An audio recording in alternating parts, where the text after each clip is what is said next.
Hi viewers, welcome to Suman TV. చాలామందికి ఫీమేల్లో కానీ మేల్లో కానీ హెయిర్ పోతూ ఉంటుంది. బట్ హెయిర్ ట్రాన్స్ప్లాంట్ ఎలా చేయాలి, ఎక్కడ చేసుకోవాలి, ఏమైనా సైడ్ ఎఫెక్ట్స్ ఉంటాయా, అసలు ఈ ట్రీట్మెంట్ ప్రాసెస్ ఎలా ఉంటుంది, మనం ఏ క్లినిక్ని పర్ఫెక్ట్గా 100% ట్రస్ట్ చేయొచ్చు, దీనివల్ల ఏమైనా క్యాన్సర్ ఎఫెక్ట్ ఉంటుందా, లేకపోతే బ్రెయిన్కి ఏమైనా డ్యామేజ్ అవుతుందా, లేకపోతే హెయిర్ ఎక్కడి నుంచి తీస్తారు, మన హెయిర్ నుంచి తీస్తారా, లేకపోతే వాళ్ళు ఏమైనా హెయిర్ని పెడతారా, ఇలాంటి చాలా డౌట్స్ ఉన్నాయండి. ఎందుకంటే మా ఇంట్లో మా తమ్ముడు కూడా హెయిర్ లేదు కాబట్టి ఆ డౌట్స్ అన్నీ కూడా ఇప్పుడు నాకు కూడా డౌట్స్ వచ్చాయి. కాబట్టి ఈరోజు నాతో పాటు senior cosmetologist and cosmetic surgeon G Rajasekhar sir ఉన్నారు. సో సార్తో మాట్లాడి చాలా విషయాలు తెలుసుకుందాం. Hello sir. Hello, welcome to Suman TV. Thank you. Sir, నిజంగానే హెయిర్ గురించి చాలా మందికి చాలా రకాల డౌట్స్ ఉంటూ ఉంటాయి. బోల్డ్ ఉంటాయి, చాలా ఉంటాయి. అందులో నాకు కూడా చాలా ఉన్నాయి. ఒక బుక్కే. ఓకే, బుక్ మొదలు పెడదాం. సార్, నిజంగానే హెయిర్ అంటే ట్రాన్స్ప్లాంట్ చేయాలి అంటే ఎలాంటి ప్రాసెస్ మీ దగ్గర ఉంటుందో చెప్తే ఆ తర్వాత నా డౌట్స్ అడిగేస్తా.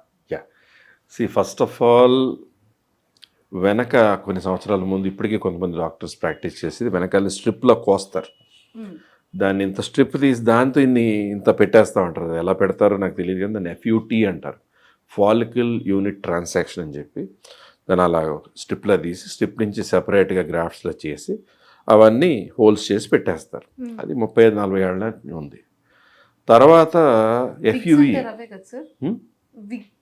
విగ్ కాదు, మన గ్రాఫ్ట్స్ అంత రూట్తో సహా తీసి పెట్టేస్తారు. అవి పెరిగిపోతాయి, కానీ పెట్టినట్టు తెలిసిపోవడము, ఒక లైన్ లాగా ఉండడము, చాలా దూరంగా రావడం అలా వస్తుంటుంది. మీకు సోర్సు చాలా బాగుండి, మీ సోర్స్ అంటే మీ బాడీలో మీ బ్రదర్తో మీ ఫాదర్తో కూడా మీకు సూట్ కాదు. మీ బాడీలో వెనక నుంచి ఎప్పటికీ ఊడిపోని జోన్ అనేది ఇది పర్మనెంట్ జోన్. అలాగే ఇది ఎప్పటికీ ఊడిపోని జోన్, అలా ఇక్కడది ఎప్పటికీ ఊడిపోని జోన్ అంటే బాడీ హెయిర్. సో మీ బాడీ జోన్, మీ సోర్స్ నుంచి మీకు తీసి పెట్టేదే మీ హెయిర్ ట్రాన్స్ప్లాంట్. అందులో ఎలా ఉంటుందంటే రూట్తో సహా తీసేది, ఇందాక చెప్పినట్టు స్ట్రిప్ కోసినట్టు అవుతే తర్వాత ఒక పెన్ లాంటి దాంతో తీసేది FUE అని, ఫాలికల్ యూనిట్ ఎక్స్ట్రాక్షన్ అంటారు. FUE అని వచ్చింది. తర్వాత 4th జనరేషన్ FUE అని, ADHA అని, advance direct hair implant technique అని అన్నీ వచ్చిన తర్వాత 4th generation FUE with MMADH అంటే modified micro advance direct hair implant అనేది జరిగేది శ్రీరూప్ కాస్మెటిక్ క్లినిక్స్ హైదరాబాద్లో. ఫస్ట్ స్ట్రిప్ కోసినట్టు లేదా ఇంజక్షన్ ఇచ్చినప్పుడు, లోకల్ ఇచ్చినప్పుడు పెద్ద సిరెన్స్తో అలా ఇచ్చి తీస్తారు. విపరీతమైన నొప్పి ఉంటుంది ఇంజక్షన్ ఇచ్చేటప్పుడే. కొంతమంది అమ్మో అని అరుస్తారు కూడా. మన శ్రీరూప్ కాస్మెటిక్ క్లినిక్స్లో మొదలు ఏంటంటే అడ్వాన్స్ టెక్నికే కాకుండా ఫస్ట్ పెయిన్ తెలియనివ్వకుండా ఉండడానికి ఎనస్థీషియా క్రీమ్ రాసి, తర్వాత ఫైనెస్ట్ సిరెన్స్తో తొందరపాటు లేకుండా కొంచెం సేపు తర్వాత అది మొద్దుబారాక అక్కడ మళ్ళీ స్లోగా ఎనస్థీషియా ఇవ్వడం. అది మొద్దుబారిపోయింది, అక్కడి నుంచి గ్రాఫ్ట్స్ అనేది ఒక ఫైనెస్ట్ పెన్ లాంటి దాంతో చాలామంది 1 మిల్లీమీటర్ అలా రకరకాలుగా వాడుతుంటారు పంచెస్. మంది 0.7, 0.8 మిల్లీమీటర్ పంచి వాడుతుంటాం. సో అంత మైక్రోనైజ్ పంచ్, స్టెన్సిల్ పెన్సిల్ ఉంటుంది కదా, అలా లెడ్ వస్తుంటుంది, దానికి దగ్గరలో ఉన్న పంచ్ లాంటి దాంతో ఆల్టర్నేట్గా ఒక మొత్తం ఏరియా నుంచి వెనక నుంచి ఎప్పటికీ ఊడిపోయిన జోన్ కదా ఇది, ఎంత ముసలైనా. అందుకని పర్మనెంట్ జోన్ అంటాం కాబట్టి అక్కడి నుంచి గ్రాఫ్ట్ తీయడము, వాటిని కలెక్ట్ చేసి మళ్ళీ ఆ గ్రాఫ్ట్స్ పెట్టేయడం. తీసినప్పుడు ఎలా పెయిన్లెస్గా తీస్తున్నామో అలాగే పెట్టేటప్పుడు కూడా పెయిన్లెస్గా ఉండడానికి ముందే పెయిన్లెస్గా చేసుకుని అక్కడ పెట్టేది కూడా ఎలా కోమ్ చేసినా కూడా మీకు లైన్లా కనపడుతుంది. ఎవరైనా చూడగలిగితే హెయిర్ ట్రాన్స్ప్లాంట్ చేశారంటారు. అదే శ్రీరూప్లో చేసి చూడగానే హెయిర్ ట్రాన్స్ప్లాంట్ చేశారు అనరు. వాళ్ళకి సోర్స్ తక్కువ ఉంటే కొంచెం పలచగా తిక్కుగా ఉండొచ్చు. ఆ సోర్స్ బాగుంటే చాలా తిక్కుగా న్యాచురల్గా వచ్చేయచ్చు. సో వాళ్ళకున్న సోర్స్ని బట్టి, సైజ్ ఆఫ్ హెడ్ని బట్టి, మనకు ఉన్నటువంటి గ్రాఫ్ట్స్ అవైలబిలిటీని బట్టి పెట్టడం జరుగుతుంది. పెట్టిన అన్ని గ్రాఫ్ట్స్ కూడా ఇవాళ పెట్టిన తర్వాత 3వ రోజు 4వ రోజు తలస్నానం స్టార్ట్ అయిపోద్ది. ఫస్ట్ డే నుంచి మామూలు స్నానం చేసేస్తారు. యాంటీబయాటిక్స్ లాంటివి, పెయిన్ కిల్లర్స్ లాంటివి 4-5 రోజులే వాడతారు. కొంతమందికి స్వెల్లింగ్ వస్తుంది ఇక్కడ, ఆ స్వెల్లింగ్ వచ్చి కళ్ళు మూసుకున్నట్టు అవుతుంది. అది 5-6 రోజుల తర్వాత ఉండమన్నా ఉండదు, ఆ స్వెల్లింగ్ పోతుంది. సో ఇవన్నీ చాలా కూల్గా జరిగిపోయేటువంటిది. దీన్ని సర్జరీ అని కూడా అనక్కర్లా, ప్రొసీజర్ అనొచ్చు. బట్ ఆపరేషన్ థియేటర్లో చేస్తాం. చాలా సెంటర్స్ పుట్టుకొచ్చేసినాయి. ఇప్పుడు హైదరాబాద్లో ఒక 330 సెంటర్స్ ఉన్నాయనుకోండి. అందులో మన దురదృష్టమేమో మరి మన అదృష్టం అలా ఉంటుందో తెలియదు, కానీ అట్లీస్ట్ ఒక 95% సెంటర్స్ ఆర్ నాట్ డాక్టర్స్. అసలు ఎంబీబీఎస్ కాదు కదా, సైన్స్ కూడా చదువుకున్న వాళ్ళు కూడా చేసేస్తున్నారు ప్రాసెస్లు. ఇంకా అది ఇంకా వాళ్ళు బ్రతికే విధానం వాళ్ళకి వేరే ఇంకేం చేయలేము దానికి. కానీ ఎంతమంది మిస్లీడ్ అయిపోతున్నారంటే ఏ సెంటర్కి వెళ్ళాలో తెలియదు, ఎక్కడ సేఫో తెలియదు. అలాగే పర్ గ్రాఫ్ట్ కాస్ట్ అంటారు. అసలు గ్రాఫ్ట్ కాస్ట్ అంటే సైడ్ చేయడం ఏంటి? ఒక 25 రూపాయలు గ్రాఫ్ట్ అంటాడు, 30 రూపాయలు. అంటే అతను ఎవరో చిన్న సెంటర్, అతను డాక్టర్ కానివాడు, ఆపరేషన్ థియేటర్లో చేయనివాడు, అసలు డాక్టర్ దగ్గర ఎక్కడో కొన్నాళ్ళు పనిచేసి మనమే చేసేద్దాం అనుకునేవాళ్ళు అయితే ఏదో చూసి, అటువంటి వాళ్ళు 30 రూపాయలు అంటే నేను 300 రూపాయలు అన్నదా? అసలు పోలి కుదరదు. అసలు వాళ్ళతో మాకు పోల్చుకోవడం ఏంటి? అసలు వాళ్ళ జోనే వేరు, మా జోన్ వేరు. వాళ్ళ లైఫ్ వేరు, మా లైఫ్ వేరు. సో ఇక్కడ ప్రొఫెషన్ వేరు, ఆ ప్రొఫెషన్ వేరు. సో ఇందులో ఏంటంటే ప్రొఫెషనల్గా ఉంటూ ఒక ప్రాపర్ ట్రైన్ టీమ్ని ఒక ఆపరేషన్ థియేటర్ లాంటి సెటప్లో స్టెరిలైజ్డ్గా, చిన్న ఇన్ఫెక్షన్ వస్తుందేమో అన్న అనుమానం కూడా లేకుండా చాలా సేఫ్గా, పెయిన్లెస్గా డాక్టరు, అసిస్టెంట్ డాక్టర్సు, ఒక టీమ్ సమక్షంలో జరిగే ప్రాసెస్. ఇవాళ మార్నింగ్ చేసాం, సాయంకాలంకి అయిపోయింది. లేదా ఎక్కువ ఏరియా ఉంది, 2 రోజులు పట్టింది.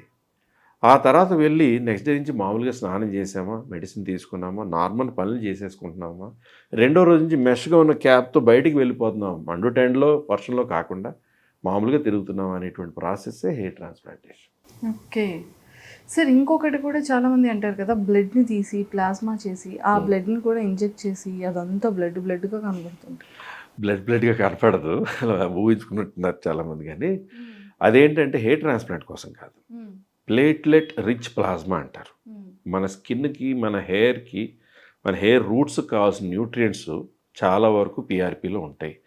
అలాగే గ్రోత్ ఫ్యాక్టర్స్ అని ఉంటాయి, గ్రోత్ ఫ్యాక్టర్ కాన్సన్ట్రేట్స్ అని ఉంటాయి, పెప్టైడ్స్ అని ఉంటాయి, స్టెమ్ సెల్స్ అని ఉంటాయి.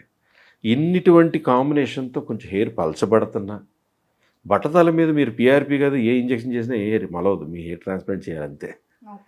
అదే కనుక ఒక యంగ్స్టర్కి హెయిర్ పలచబడుతుంది, హెయిర్ ఫాల్ అవుతుందని కంగారు పడుతున్నారు, కొంచెం అలా స్నానం చేస్తూ తొలదుకుంటే అలా లైట్ కనపడిపోతుంది స్పేసెస్. లేదా ఆడవాళ్ళకి పీసీఓడి వలన హెయిర్ ఊడిపోతూ వాళ్ళకి పలచబడిపోతుంది, వాళ్ళకి ట్రీట్మెంట్ మాత్రం అద్భుతంగా పనిచేస్తుంది. అంటే ఓన్లీ పిఆర్పి పనిచేయదు. పిఆర్పి అనేది పనిచేసిన టెంపరీ, అది అందరూ వచ్చి నాకు చెప్పేదే. శ్రీరూప్ కాస్మెటిక్ క్లినిక్లో ఏం చేస్తామంటే పిఆర్పి శాంపిల్ తీసి పక్కన పెట్టుకుని హెయిర్ గ్రోత్ ఫ్యాక్టర్ అని, గ్రోత్ ఫ్యాక్టర్ కాన్సన్ట్రేట్ అని, స్టెమ్ సెల్స్ అని, పెప్టైడ్స్ అని, సిరమ్స్ అని ఇన్ని ఒక్కొక్క ఎంఎల్లో కలెక్ట్ చేసి పెట్టుకున్నాక అప్పుడు వాళ్ళకి రోలర్ చేయాలా, ఇంజెక్ట్ చేసి నొప్పి వచ్చేటువంటిది. అంటే ఇంత నెత్తి ఉందనుకోండి, ఒక 5-6 పాయింట్లో గుచ్చేస్తే నెత్తి అంతా ట్రీట్మెంట్ ఇచ్చేసినట్టేనా? అంటే మిగతాదంతా మీ నెత్తి కాదా? సో ఈ హెయిర్ థిన్నింగ్, హెయిర్ బాగా థిన్ అయిపోయి హెయిర్ స్పార్స్గా వచ్చిన వాళ్ళకి ఈ ట్రీట్మెంట్ చాలా పనిచేస్తుంది. అదే ఒక ఏరియాలో స్కిన్నీగా వెనక్కి వెళ్ళిపోయింది, ఇప్పుడు ఆడవాళ్ళు ఉన్నారు చాలామంది, ఆడవాళ్ళకి వెనక్కి వెళ్తుంది, లేదా ఇక్కడ ఉంటుంది. మన యూఎస్ నుంచి వేరే కంట్రీస్ నుంచి చేయించుకుని వెళ్తున్నారు హైదరాబాద్లో. అదేంటంటే ఇదే హెయిర్ ట్రాన్స్ప్లాంట్ వాళ్ళదే ఇక్కడ ఇలా ముడి వేసేసి ఇక్కడి నుంచి హెయిర్ గ్రాఫ్ట్స్ హార్వెస్ట్ చేసుకుని వాళ్ళకి ఒక ఆడవాళ్ళకి ఏంటి గోపురంలా ఉంటుంది, మగవాడికి ఇలా కర్వ్ అయి తిరుగుతుంది, అంతే కదా న్యాచురల్ హెయిర్ లైన్. అలా ఒక డ్రాయింగ్ వేసుకున్నాక ఆ డ్రాయింగ్ ప్రకారం న్యాచురల్గా హెయిర్ ఏ డైరెక్షన్లో ఉంటుంది ఆ డైరెక్షన్లో పెయిన్ లేకుండా ఆ డైరెక్షన్లో పెట్టిన తర్వాత ఓవర్ పీరియడ్ ఆఫ్ 6-7 months చక్కగా పెరిగిపోయి మామూలుగా హెయిర్ దూకున్న దానిలో కలిసిపోతూ చూడగానే హెయిర్ ట్రాన్స్ప్లాంట్ అని కూడా ఎవరు చెప్పకుండా న్యాచురల్ హెయిర్ లైన్ వచ్చి ఇలా చేసేదే శ్రీరూప్ కాస్మెటిక్ క్లినిక్లో హెయిర్ ట్రాన్స్ప్లాంట్.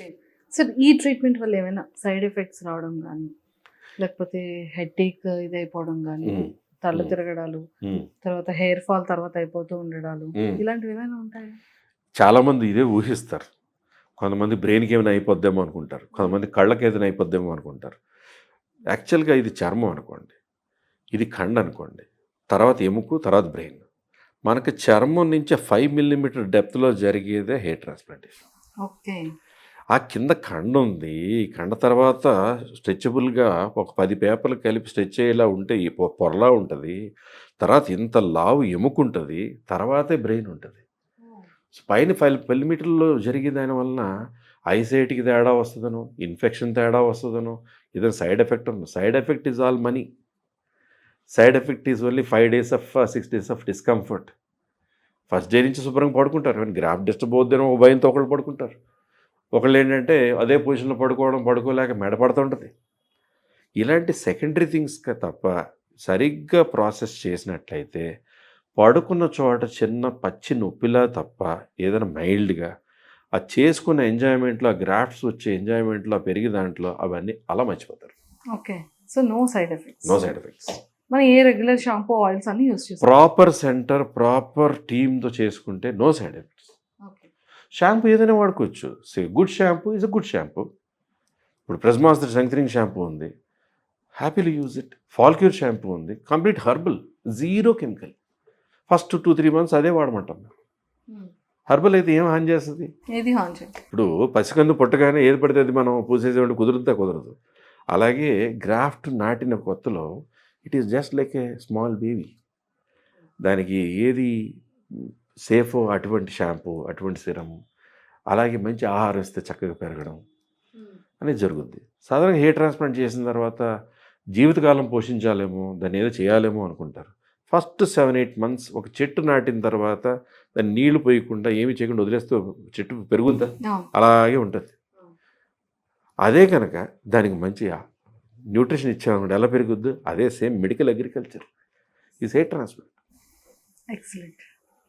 సో మంచి హెయిర్ సెరం, మంచి హెయిర్ షాంపూ, మంచి ఆహారం with all vitamins, minerals, good protein మీరు తీసుకుంటున్నారనుకోండి, మేల్ ప్యాటర్న్తో తాతగారో, ముత్తాతలో, మేనమామలో, ఫాదర్ నుంచి మనకు వచ్చేసింది బట్టతలు వచ్చిన తర్వాత దాన్ని చేసుకుని పెట్టిన ప్రతి గ్రాఫ్ట్ మీరు 100 ఏళ్ళు బ్రతికితే 100 ఏళ్ళు మీతోనే ఉంటుంది. That's why it is permanent treatment. Thank you sir, thank you so much. చాలా క్లియర్గా ఎక్స్ప్లెయిన్ చేశారు. సో మరి చూసారు కదా, హెయిర్ ట్రాన్స్ప్లాంట్ ఎక్కడ పడితే అక్కడ చేయడానికి కాకుండా పర్ఫెక్ట్గా ట్రీట్ చేసే ఎక్సలెంట్ క్లినిక్స్ కనుక చూస్ చేసుకుంటే ఖచ్చితంగా అది లైఫ్ టైం చాలా సెక్యూర్గా ఉంటుంది. ఎలాంటి ప్రాబ్లమ్స్ ఉండదు, ఎలాంటి సైడ్ ఎఫెక్ట్స్ ఉండదు. సో అలాంటి క్లినిక్స్లో ది నెంబర్ 1 శ్రీరూప్.